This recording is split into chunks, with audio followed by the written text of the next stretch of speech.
Hello, good morning and welcome to the big story on Daybreak Live Extra, the Friday edition, broadcasting live from the city of Ibadan on Dominion Television, where we spotlight the stories shaping culture, identity, and progress in Nigeria. Today, it's a power-packed edition with two dynamic voices and two rich conversations from gender advocacy to heartbeat of Nigerian music. Sit tight, it's going to be insightful, vibrant, and unforgettable. Samson Balogun is my name. We begin with a voice for the voiceless, Omobawunmi Ebube Ayodele, a passionate gender advocate whose work is rooted in empowering women and girls across communities, from creating safe spaces to promoting equity. Her advocacy reminds us that true development must be inclusive. We'll talk about impact, challenges, and the road ahead in Nigeria's gender conversation. Then after that, we'll transition into rhythm and roots as we welcome the ever-creative Ayo Dada, popularly known as the Radio Bulldozer, an artist and cultural commentator with a deep understanding of Nigerian music and its evolution. In our conversation titled The Rhythm and Roots, we'll explore how Nigeria's sound have grown, fused, and gone global. And of course, what this evolution means for the identity, artistry, and the next generation of music makers. This is a fusion of purpose and passion, and we are glad you are here with us this morning. Do not forget you can keep the conversation going by linking up with us on all social media platforms, Facebook, Instagram, and TikTok. It is at Dominion Broadcast, and on X, formerly Twitter, at Dominion Cast. Do well to watch us live on our YouTube and website. On YouTube, subscribe to that channel at Dominion Broadcast and watch us live. Drop your comments there. On our website, www.dominion.org.ng, dominion.org.ng. That's where you are going to listen to or watch us live on this show this morning. The show is still Daybreak Live, as you know. I have with me a guest in the studio, and with that, we'll be making sense of what advocacy really means and creating safe spaces for women who we can say are sometimes endangered, especially with the situation of things in the country. Good morning to you, Ebube Ayodele. Good morning. Good to have you on the show. Yes, I'm happy to be here. It's a pleasure. Good to have you on the show. Now, let me ask you this question. What inspired you to become a gender advocate, and what personal experience shaped this journey? Okay, so basically, it's been with me all along. While growing up, I could see many women, many girls, abused, basically. You know, we're in a patriarchal community where the men are the ones that are to be respected, the ones that are masters and all of that.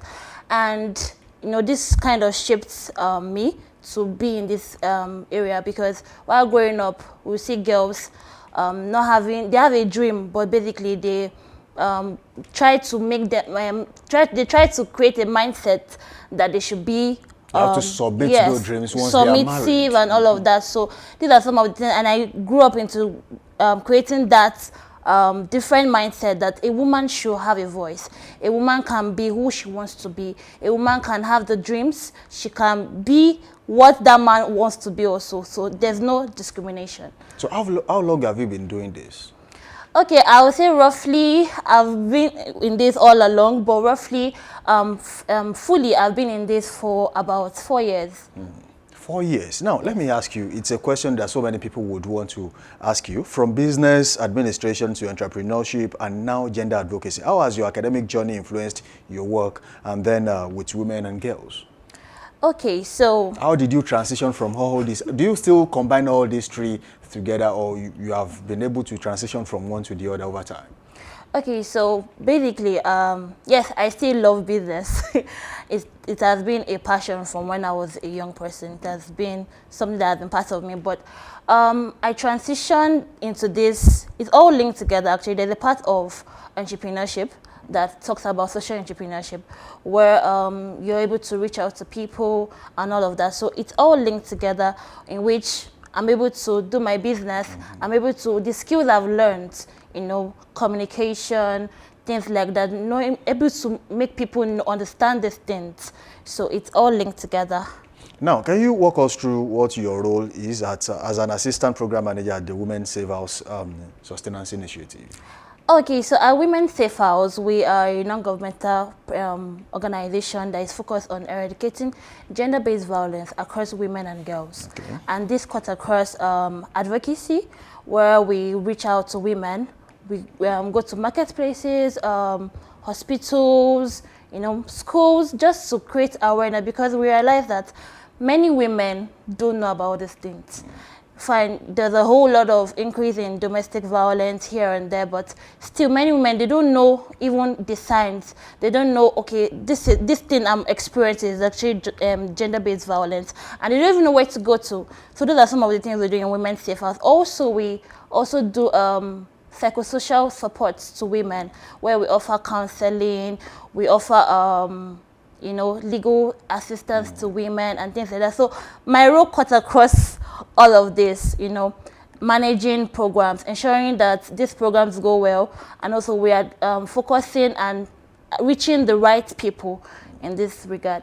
Okay, now, having mentioned domestic violence, probably it's time to snowball into the common challenges that women face in the society you currently work in. So what are the most common challenges you have seen that women face in this society? Okay, many women go through the issue of economic abuse, in which they are victimized, they are limited to having access to funds, access to finances. Many people believe that once you are married, your you place... really do not need anything. Yes, you really do not need it, as long as you're in the house. After what do you need money for? And it's beyond that. It's very saddening that people still have this mindset. So I believe that many women are going through economic abuse, and the truth is, domestic violence is even beyond the physical. It's beyond you, a man beating a woman, all of that. It's cut across sexual, economic, all of that. Emotional abuse. Yes, too. emotional abuse too. So they're all phases under domestic violence. Now, if you get to encounter women who sometimes have these issues that you have mentioned, especially emotional, how does your organization help them, to get past this and, of course, reintegrate them back into society? Okay, so for that, so if we come across women that are going through emotional abuse, first of all, we have support groups.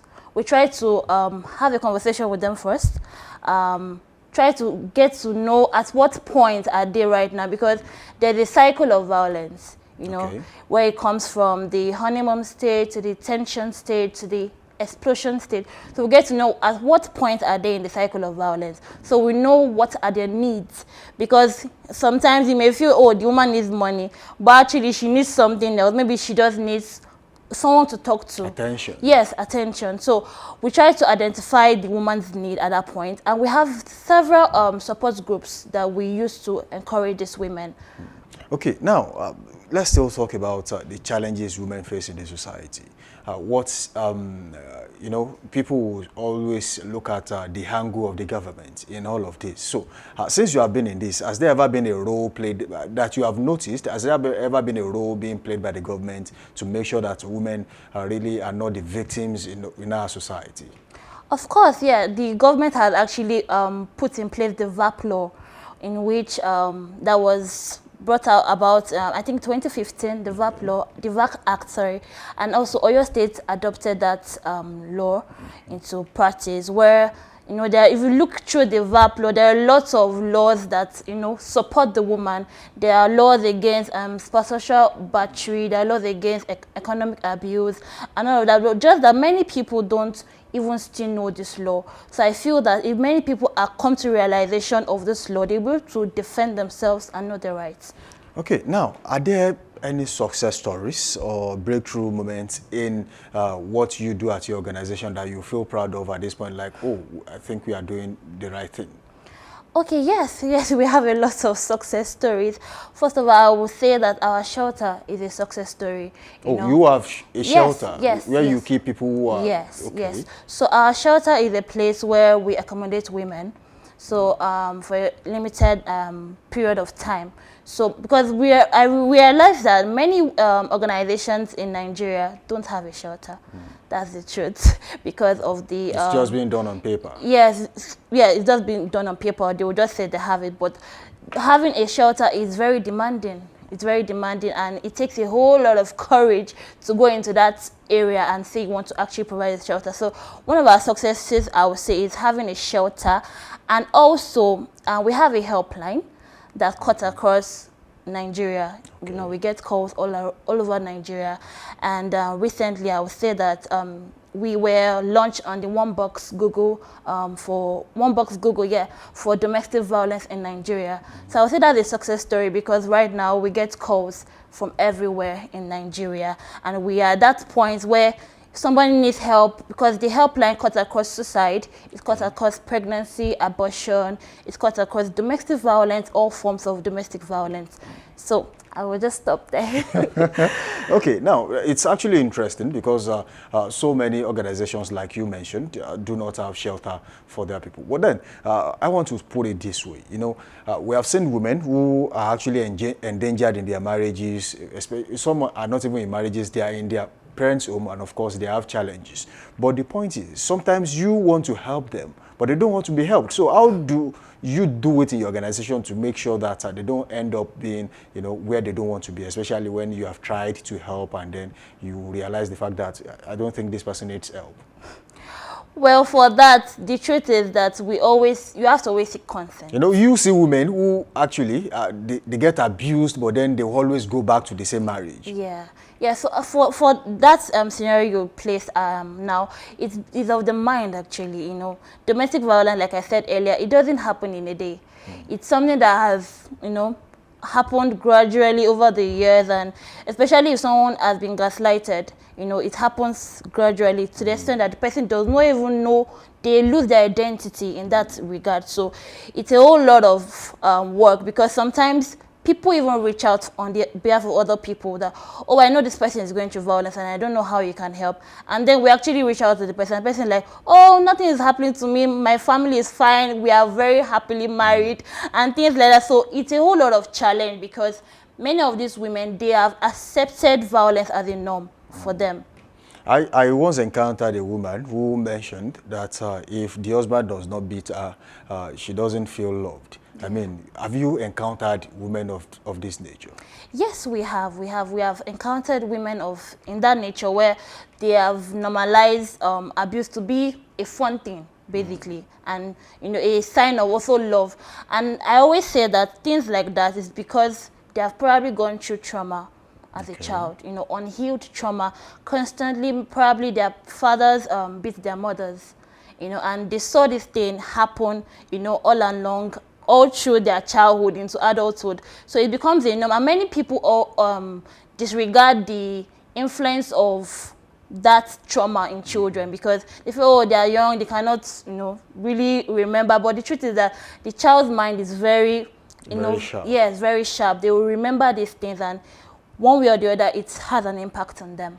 Now, for women who are actually you know, experiencing abuse in their marriages, and they also have kids, they have children, you know, sometimes you get to realize the fact that they are passing down, you know, something that is really not worth it to their children, and then it becomes a norm when they also grow up. Now, once you are done with the women who are actually having that issue in their marriages, do you also get to you know, do some sort of counseling for children who are also in the marriage, who are witnessing what is happening to their parents? Yes, I would say yes, because even, in fact, recently we realized that many children are even reaching out on their own. You know, you hear of 14-year-olds, teenagers reaching out that, oh, I don't know, I feel very alone, I don't like what is going on in my family. So we actually offer counseling for those people too. It's one of our psychosocial supports we offer. But the thing is that many people just don't see it as something important. But if we get to in contact with those children, we try to help the situation. Okay, I was talking to a colleague yesterday who, you know, told me a short story about someone he knows a few weeks ago, that happened a few weeks ago. I think that was during the Leia festival. They were meant to go out together, father, mother, and the kid, but unfortunately they could not go because the bike wasn't available, so they had to leave the child at home, and you know, they went and then thought of buying something for the child when they were coming back. But unfortunately, the child told them that he was going to surprise them by the time they returned. But by the time they returned, he was dead. he poisoned himself. So these things, how is there a way that there's going to be an helpline, a sensitization in one way or the other? Are you planning anything like that to make sure that even children are aware of the situations around them, and that they always have to know that even if you don't feel loved in your family, there are people out there who love you? Yes, yes, I will agree with you on that. Well, that's one of the things that our helpline actually supports, you know, parental issues and all of that. And recently, we actually started an initiative, Safe Sisters, for secondary school students, where we reach out to them because we realize that many of these things actually start from when they're teenage, you know, the whole mindset and all of that. So we start from there, where we reach out to schools and try to, you know, get to understand what they're going through. You know, some of these people, they cannot even speak to their parents. They cannot speak to anyone.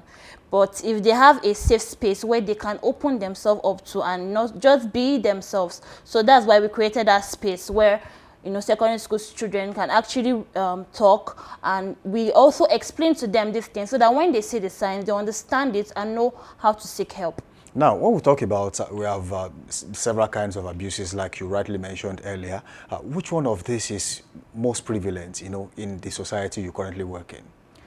Well, I won't say anyone is above the other. All of them are prevalent, actually.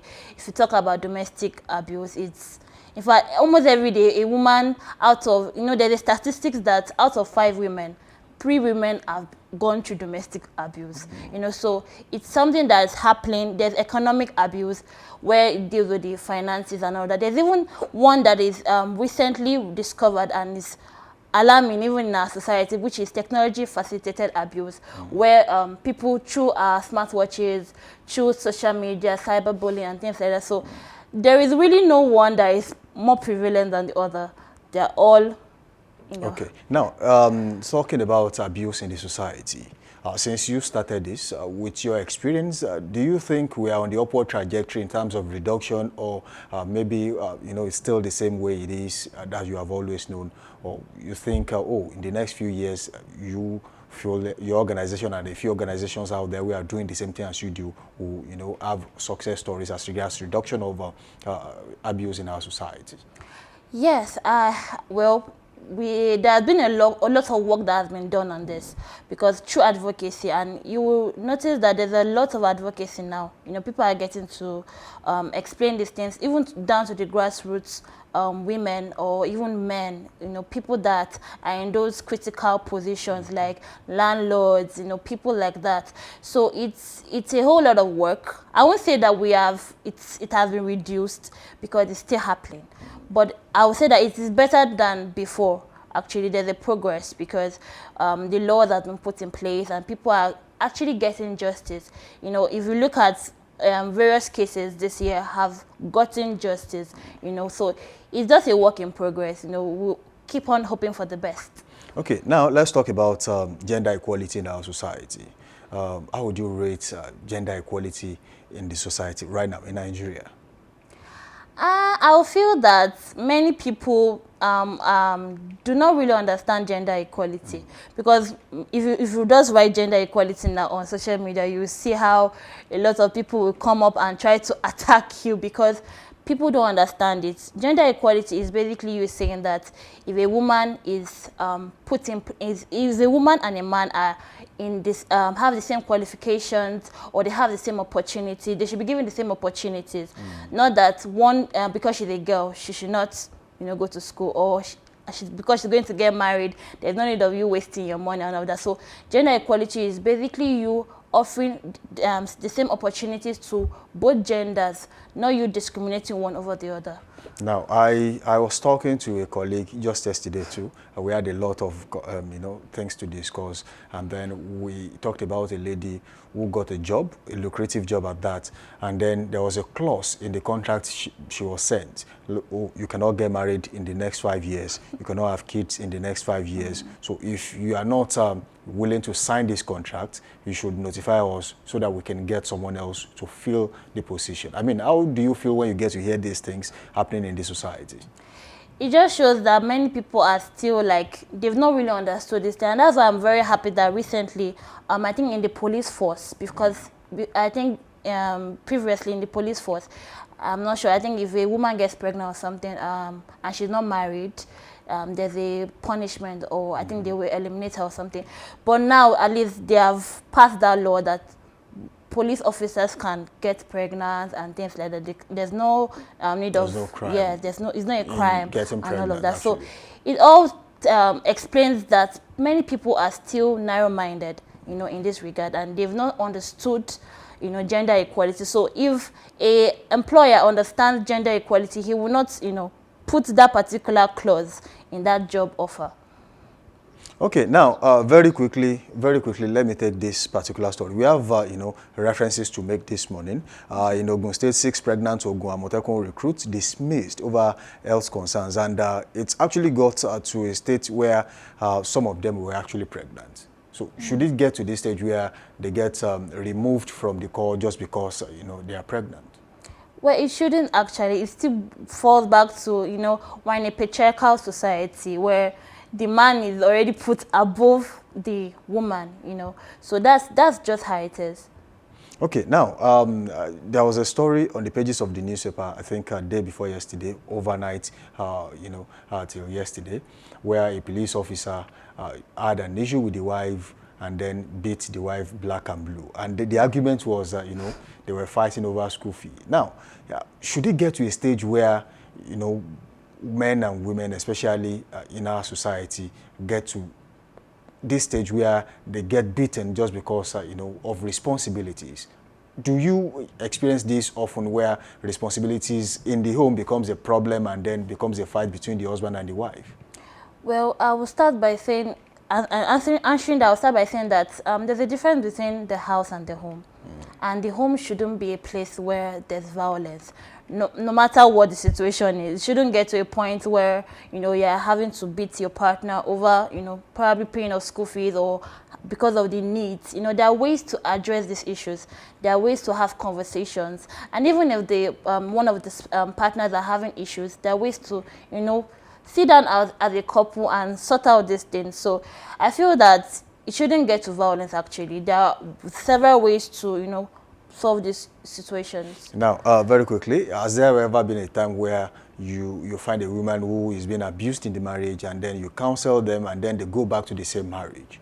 Oh, yes, of course, many times. And that's why I said that it's of the mind, actually, because, for instance, the woman is not economically empowered. There is nothing she can do. That is where she understands. That's where she feels safe, especially if she has been in a marriage for like maybe over 10 years or 20 years, she has seen that place as a safe space. So she will want to go back unless she sees an alternative. So if there's no alternative, there is no way out, basically. Do you provide alternatives for these people? Do you take them through the process of being independent on their own? Yes, so basically we have a part of our organization that trains women. So sometimes we offer them financial support. If they want to start a business, we can support it.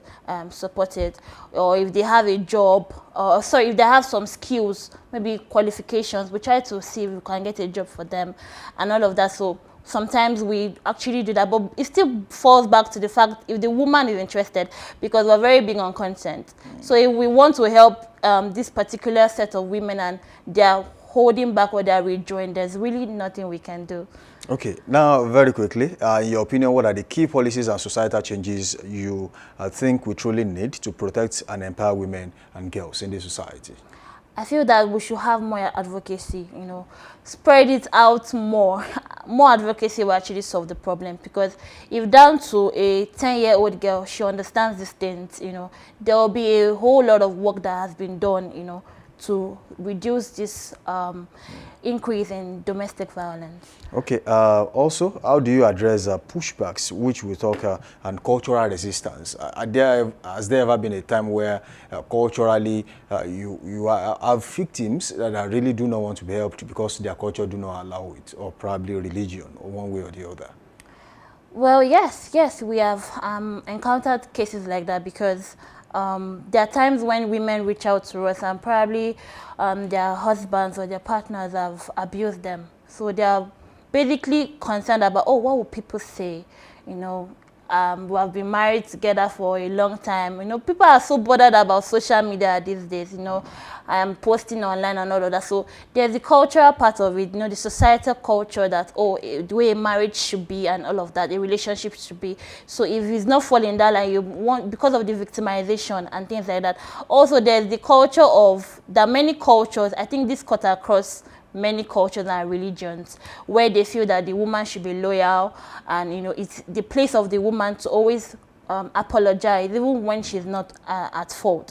Because there was a case I think there was a video I saw recently online where there was a pastor and a woman. I think the woman came to report to the pastor how she had bruises on her body, and all that. Even with that, the pastor still didn't believe her. So it takes a whole lot, because society sometimes do don't believe the survivors even when they share the story. Okay, since you mentioned, you know, this particular story, we have had stories of some women who actually believe more in their pastors, in their imams, in their religious leaders than their husbands. They give more respect to religious leaders than their husbands. And then this brings about problems in the family. And, you know, most times they will say men only need respect and women need love. So these are two different things. So if you are getting that from your husband and you are not giving what, you know, he truly deserves, how are you helping people, I mean women in this situation, get past this particular problem? Okay, the truth is everybody has a role to play, and if those religious leaders don't play their role in that situation, that's why a whole lot of violence is still ongoing. Because if a woman, like you said, many women you hear things like, oh, daddy, that's the pastor, yes, and then yes. the husband is just scholar or is uzo or something. Yes, you know? yes. Well, you can't really remove that, because you know, spiritual leaders already have a respect that everybody places in them, and all of that. You just have to strike the balance, basically. Striking the balance. And also, like I said, everybody has a role to play. So even as a religious leader, know your place in that situation. Believe the survival, because it's because they have so much trust in you that they're able to come down to you to even share that particular thing with you. Okay, what advice do you have for young women who want to enter advocacy or create change in their communities? Okay, I would say that, well, you are not alone. You are not alone. We are. But then if we have younger women who feel, oh, because I had an experience and I don't want that to happen to someone else's child or someone else's daughter, I want to venture into this. That aside, you have matured women, married women who also feel, oh, this I experienced in my last marriage and I don't think I want to let someone else experience this. And they are coming into what you do. So what would you tell them to do first so that they don't just, you know, rush in and rush out? You know, if you are not prepared, you are not prepared. There's nothing you can do about it.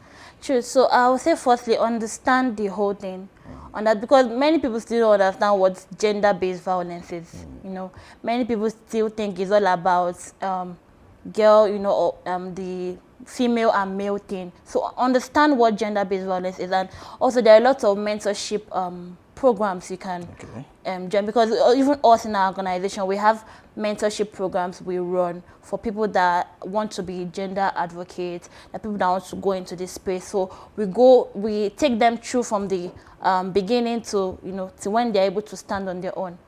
Okay, now, do you think youth of this generation are open to gender equity? Yes, we are open to. Compared to what we used to have? Yes, in fact, it's even better now. We are open to that, because there are a whole lot of more opportunities. Unlike before, that there were not these programs, there were no conferences, there were no things to, you know, that really were openly advocacy for these things. So there are a lot of opportunities, and yes, this generation too can chip in. All right, so thank you for being a part of the show this morning. Yes, thank you. It has been a wonderful session with you, and I feel and I know that people are going to pick one or two from what you've said so far. Good to have you on the show, and we do hope that next time you will be here. Yes. Okay, now, Ebube, Omobawunmi Ebube Ayodele has been my guest so far on this show. She's a passionate gender advocate committed to supporting and empowering women and girls. She currently serves as the Assistant Program Manager at Women Safe House Sustenance Initiative, where she contributes to advocacy, outreach, and survivor support. Omobawunmi holds a BSc in Business Administration from Bowen University and an MSc in entrepreneurship from the University of Ibadan. Her work is rooted in a deep desire to see women and girls live safe, confident, and impactful lives. Thank you for joining us on the show this morning. Well, our time is fast spent on this show so far. We head for a short break, and when we return, Daybreak Live continues on Dominion Television.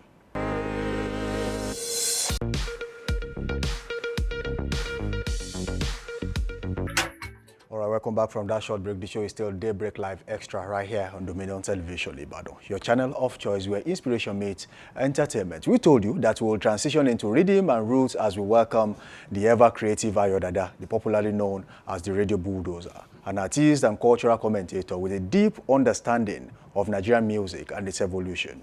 In our conversation titled Rhythm and the Roots, we'll explore how Nigeria's sounds have grown, fused, and gone global, and what this evolution means for identity, artistry, and the next generation of music makers. This is a fusion of purpose and passion. Good morning once again. The Radio Bulldozer is here. Good to have you in the studio.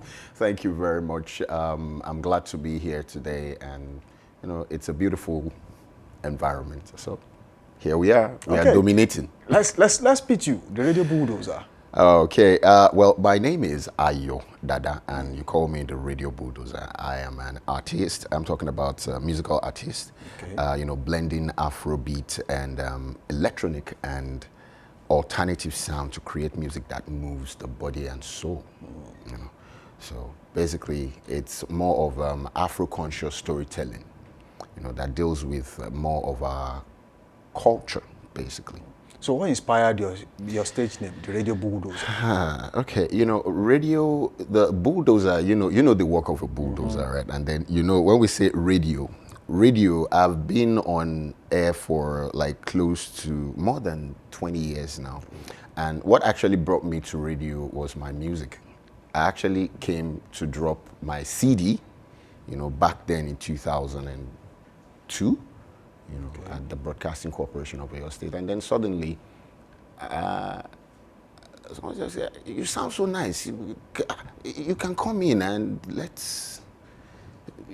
would you play your music?" And suddenly, I just found myself inside the radio studio, and I started talking, and I started playing music, and ever since then, not until later in 2019. That I decided to just like put all my songs out there on the streaming platform. Like, let's just go public. So basically, I'll say I go public in 2019. In 2019? Yes. How long have you been doing music? I started music with the influence of my dad. Yeah, you know, it is a choir master. That's what we call it they call it Ijo Aguda. You know, I happen to be the metronome guy, you know, that beat the tone, the shekere, and then the bass drum that just keep doing doom. And, you know, that actually got me, you know, to like music, especially our local music in terms of the local drums, the local instruments, and every other thing that actually imbibe with what it is that we do today. Music, singing, sound, and I think that's just it. So how do you fuse the African culture into your sound? How do you blend it? What brings about the inspiration to actually put your songs on paper before you actually put them out there? Music is spiritual. Yeah, music is like it's a message from the mind. You know, if you don't understand music, you don't just sing. You know, some write, some hum, some will get the toning software in their head and put it on. But for me, it's more of situations around. Like if I'm to, like my experience, you know, it comes and then I just put it together, and sometimes I write, sometimes I listen to the beats, and it comes and we flow. So it's more of perception. Like when I sing, my music, my lyrics go, it goes out in diaspora. Like, it doesn't really speak with one person. Okay. You know, you listen to it, the same song, but different perspective. You know, Depends on the understanding. Depends on the understanding, because my music is not just like the direct song that you just listen to and you just let it go. You go back again and listen to it. You see something to pick. You go back again and listen to it. You still see one or two things. Always something. There's always something that will, you know, trigger your conscience. That's the word. Okay, as someone who has been around for a long time, you know, from the old days, the music of old, and now where technology has taken over, there is a new fusion of music in town. How did you transition from what you used to do to what is currently trending, even though you have maintained your originality, but then you have been able to transition into, you know, what's happening now? You see, with the way the culture is going now, you just have to stick with, what you know. You have to stick with your personality, because that's what will